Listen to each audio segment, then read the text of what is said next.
Good evening, beautiful spirits. This is Myron Magnus. Listen to a great segment of pure pugilism. Pure pugilism, aka boxing logic that I have for you. I know with all the beef that's going on, all the fuckery that goes around in media today, boxing media, which is becoming a lot like pop culture. You know what I'm saying? Trap, hip hop, all the stupid wild stuff. Of course, now that's being flexed with boxing media. I guess it's the takeover of hip hop in so many different ways. Not all good though, but a great, great, great time we're in. Nevertheless, okay. And the beautiful thing about the time is, we are in a time that resembles the time of the 80s, where you had the great Fab Four of boxing within the welterweight and the middleweight. And we all know who the Fab Four was. Marvelous Marvin Hagler, Sugar Ray Leonard, Thomas Hitman Hearns, and Roberto Hands of Stone Duran. Okay? What's so wonderful about this time is that we have 4 or 5 fighters that can compete perhaps on that level. A couple of them, a few of them, 3 of them already have competed against each other. And it could create a wonderful nostalgia of what we had in the 80s. For a lot of us who grew up in the 80s, whether we was late 70s babies, mid 70s babies, 80s babies, we can remember hearing our parents, uncles, whatever, talk about these fights and watch these great fights amongst the great Fab Four in the 80s. And it's funny how so many things change, but so many things remain the same. Because right now, we have Earl Spence Jr., Keith Thurman, Terrence Crawford, Sean Porter, Danny Garcia. Okay? So we have Fab Five right now, which makes it even more interesting. And what this show is about is how comparing how the Fab Four, Fab Five right now, you know what I mean, reminds us their styles, reminds us of the styles, and how who will be who in that era. How who today reminds me of the boxer back in the Fab Four of the 80s. And this is a wonderful thing. You know what I mean? We always talking about a whole bunch of beef and almost wild stuff. I thought to have some fun. And this is it. Let's start off with, of course, Southpaw. Marvelous Marvin Hagler. 67 total fights. Had a record of 62-3, 52 KOs. 2 draws, 3 losses. 3 losses. Two of the losses he had and 2 of the draws were all avenged, okay, in rematches that Marvin Hagler won, and won quite emphatically. Actually, most of them were knockouts and stoppages. The only one loss that he wasn't able to avenge was to Ray Leonard. They didn't have a rematch after that fight, okay? And then you had, of course, the great Sugar Ray Leonard, which had 40 total fights, 36-3, okay, 1 draw. That 1 draw, of course, was to Roberto Duran, that he later avenged in an immediate rematch, and he won. Well, that was the 1 loss. The draw he had, my apologies, was to Thomas Hearns, okay? That, of course, had a later rematch that Hearns could have probably won. Many people thought Hearns did win, since, of course, he had the 2 knockdowns on Ray Leonard in that rematch many years later after the initial fight. Let me mind you. Also, then that leads to, of course, Thomas Hitman Hearns. 67 total fights, just as the marvelous Marvin Hagler had, with a record of 61 wins, 5 losses, 1 draw, of course, to Leonard. He lost, though. He lost to Hagler and Leonard. Rebeat, but he beat who we coming up next to? Roberto Handsome Stone Duran, who amassed 119 fights in his pro career. Of course, we know a lot of that was south of the border, but still, that's marvelous at that time. You know what I'm saying? 103 wins, 16 losses, 70 KOs. And that was a hell of a loss to Hagler, Leonard, and Hearns. He lost all three. And he's the only one in the bunch that lost to all three. Roberto Duran. Okay? Now, honorable mention to like Wilfred Benitez, 58-3, 31. My condolences, not my condolences, but my spirit, my all my heart goes out to you, and hopefully the rest of his life can be rest and peaceful. You know what I'm saying? With the physical issues that he's dealing with right now.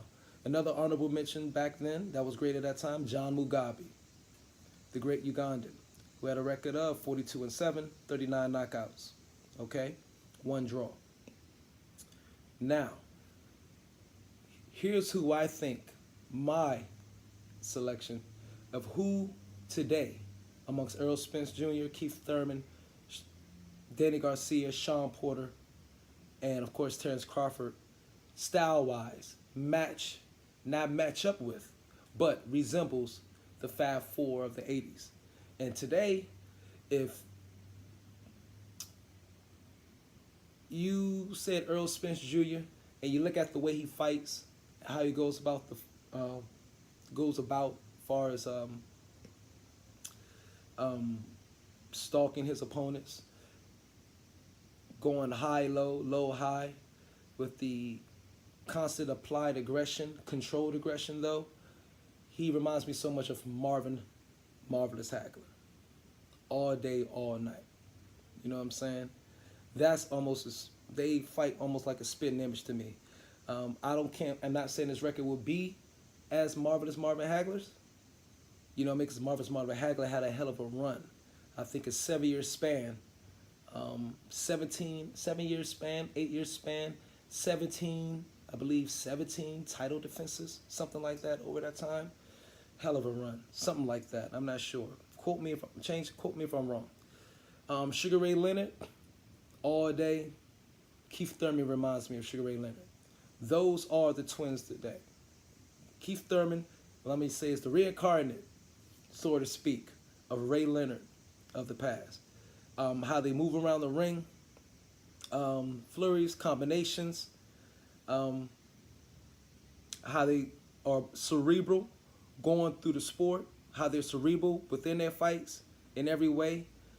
They are very, very, very almost identical fighters in many, many ways, are spitting images of each other, okay? Also, if you count in the crazy layoff that Keith Thurman has right now, kind of reminds you of all the retirements that Sugar Ray Leonard used to take in his career. Thomas Hitman Hearns. Now, that reminds me of Terrence Crawford today. It's hard not to put Terrence Crawford with Tommy Hitman Hearns. The stature, the long arms, how they compete, although Terrence Crawford can go southpaw and everything. Terrence Crawford, controlled fury, reminds me so much of Thomas Hitman Hearns. I think Terrence Crawford is the reincarnate of Thomas Hitman Hearns. Then we have Roberto Duran. Now, this was interesting because I wanted to put Sean Porter there, but also Danny Garcia in many ways fight like Roberto Duran, but I think Sean Porter matches Roberto Duran more because Sean Porter is just like, Roberto Duran could be quite aggressive, though Roberto Duran did not move nowhere like Sean Porter moves, his mobility in the ring. That's why Roberto Duran, or Danny Garcia, reminds me of Roberto Duran as well. Although Danny Garcia got a great left hook, Roberto Duran had a ridiculous right hand. But they both, Roberto Duran and Danny Garcia, like to stand toe-to-toe and go at each other. You know what I'm saying? Or go at their opponent. And then like to do much moving around. Toe to toe, let's bang out. Both very technical. And they both got really, really good chins. As well as Hagler and Spence. I don't know if Spence have Hagler's chin. Because Hagler probably has one of the greatest chins of all time in boxing. But we'll see. Terrence Crawford,